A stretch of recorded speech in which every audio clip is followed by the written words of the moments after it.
एक्कासी मेरो हात रातो रातो भएर किन फुल्यो?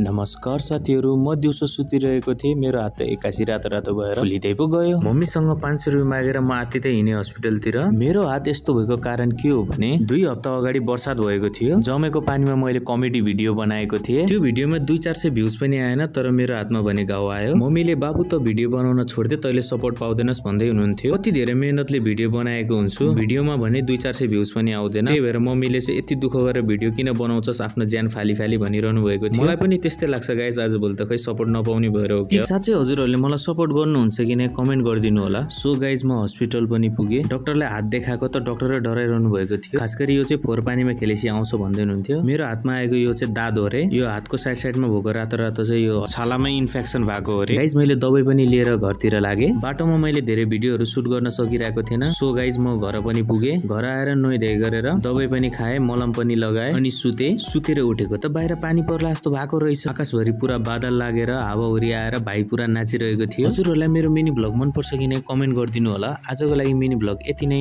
By bye, take care, love you guys.